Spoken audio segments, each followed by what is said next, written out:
오늘 말씀은 누가복음 15장 1절부터 10절, 제목은 잃은 양과 잃은 드라크마입니다. 누가복음을 빈자들의 복음서라고 했습니다. 사복음서 중에서 가난한 자들에 대한 기록이 가장 많고 다양하기 때문입니다.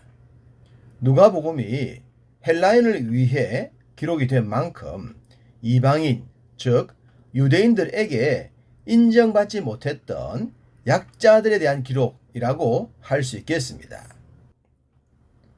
이런 관점과 동일하게 누가복음 15장은 잃어버린 것들을 찾는 내용이 풍성합니다.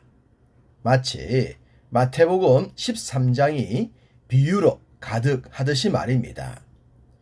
유대인의 관점에서 이방인들은 부정한 자들이었겠지만 주님은 그들을 잃어버린 자들이라고 하십니다. 원래 자녀였는데 잃어버렸다가 다시 찾은 자녀 말입니다.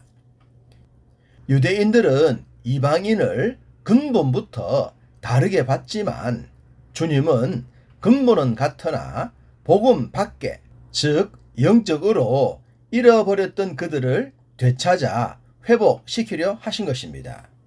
먼저 오늘 본문은 서두에 등장하는 두 무리가 강한 대조를 이루고 있습니다. 1절 모든 세리와 죄인들이 라고 했는데 2절은 바리새인과 서기관들이 했기 때문입니다. 죄인과 세리는 부정함의 대명사라고 할 수 있지 않겠습니까? 유대인들은, 특별히 종교 지도자들은 자신들과 달라도 너무 다르다고 생각했을 것입니다. 우리가 성경의 내용을 좀 알고 나면 이런 분위기에서 차별이 확 느껴지는 것을 알 수 있습니다. 간접적으로 느끼는 우리에게도 차별이 이 정도라면 당시 그들은 어떠했을까를 생각할 때 주님의 아픈 마음이 다가오는 듯 합니다. 그러나 무시당했던 자들과 무시했던 자들의 모습은 영적인 관점에서 보면 진짜로 달라도 너무 다릅니다. 무시당했던 세리와 죄인들은 말씀을 들으려 가까이 왔다고 했습니다. 반면 무시했던 바리새인과 서기관들은 수군거려 이르되 라고 기록되어 있습니다. 영적인 자세가 달라도 정말 다르지 않습니까? 말씀을 들으려 했던 것과 수군거리려 했던 것이 말입니다. 겉으론 바리새인과 서기관들이 훨씬 더 종교적이며 영적으로 보였을 것입니다.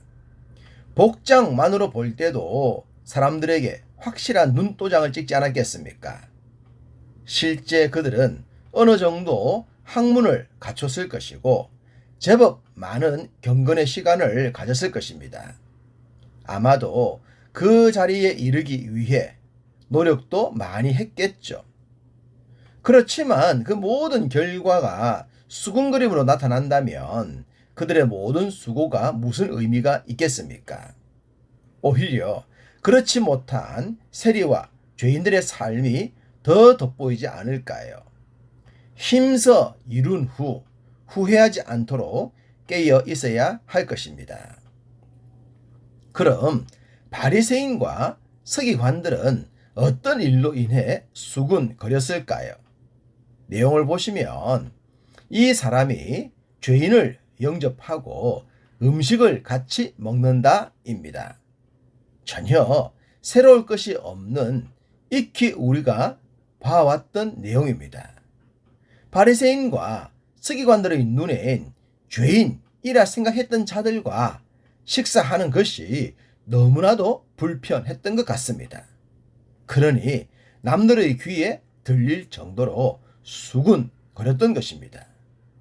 주님은 그들의 영적인 교만과 영적인 외식에 빠진 잘못을 깨닫게 하시기 위해 세 가지 비유의 말씀을 하시는데 오늘은 두 가지 비유에 대해 살펴보겠습니다. 첫 번째는 양을 100마리 소유했던 주인이 한 마리를 잃어버렸을 때에 어떻게 행동하는가에 대한 말씀입니다. 양 100마리에 비해 한 마리는 미미해 보입니다. 그렇지만 주인의 입장에서 보면 그 한 마리도 남은 99마리의 양과 다를 바가 없다는 사실입니다. 99대 1의 개념이 아니라 한 마리 한 마리의 개념이라는 겁니다. 만약 한 마리의 개념을 단순히 99대 1 정도로 본다면 결국엔 99마리를 다 잃어도 전혀 아까워하지 않을 것입니다. 한 마리 한 마리가 귀하고 아까워야 99마리 100마리도 동일한 가치를 갖게 되는 것입니다. 주인은 99마리를 들에 두고 그 잃은 것을 찾아내기까지 찾아다니지 아니하겠느냐 하셨습니다.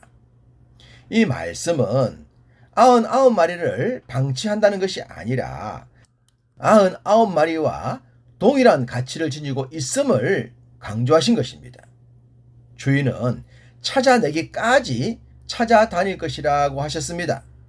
찾겠다는 강한 의지가 보입니다. 여기서 우리는 바리새인과 서기관을 생각하면 좋겠습니다. 그들은 잃어버린 것보다는 있는 것에 만족했었습니다. 그렇기에 주님의 말씀을 이해하기 어려웠을 것입니다. 더더구나 찾은 그 한 마리로 인해 친구와 이웃을 불러 잔치까지 하는 모습은 상식적으로 납득이 되지 않았을 것 같습니다. 주님은 이런 한 마리가 더 중요하다는 것이 아니라 이런 양이나 남아있는 99마리의 양이 다 소중하다고 하신 것입니다. 주님은 잃었다가 다시 찾은 양을 죄인 한 사람의 회개라고 했습니다. 99마리를 남겨두고 자신을 찾아주신 주님의 마음을 이해하는 것, 그것이 회개하는 심령이지 않겠습니까? 두 번째는 10드라크마 중에서 한 드라크마를 잃었던 주인이 어떻게 행동하는가에 대한 말씀입니다. 드라크마는 노동자의 하루 품삯에 해당하는 데나리온과 동일한 돈 단위입니다. 그러니 10개의 드라크마를 계산한다고 해도 그렇게 가치가 높지는 않을 것입니다. 그런 드라크마를 잃었는데 주인의 행동은 유별나 보입니다. 한 마리 잃은 양을 찾는 것처럼 찾아내기까지 부지런히 찾아낼 것이라고 했기 때문입니다. 두 말씀의 결론은 끝까지 찾는다는 것입니다. 잃어버린 양이나 드라크마의 가치 때문이 아니라 존재 때문입니다. 만약 가치로 따진다면 이런 것을 찾을 시간에 다른 것으로 대신할 수도 있을 것입니다. 그렇지만 그런 개념이 아니기 때문에 무조건 찾아야 하는 것입니다. 주님은 이 말씀에서도 죄인 한 사람이 회개하면 하셨습니다. 주님은 한 사람의 영혼이 온 천하보다 더 귀하다고 하셨습니다. 사람을 죄인과 이방인 취급했던 바리새인들과 서기관들은 이해할 수도 납득할 수도 없는 말씀이었겠지만 말입니다. 하나님은 인생을 영적으로 창조하셨습니다. 그러나 사탄은 인생을 물질적으로 취급합니다. 세상도 그러하죠. 생산을 위한, 집단을 위해 얼마나 유용한 존재인가를 관점으로 봅니다. 그러다가 그 뜻에 맞지 않으면 물건처럼 폐기하려 하죠. 당시 종교 지도자였던 바리새인과 서기관들도 사람을 나눔으로 인해 그런 오류를 범하고 말았습니다.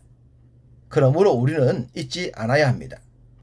모든 사람은 하나님께서 당신의 형상대로 지으신 특별한 존재임을 말입니다.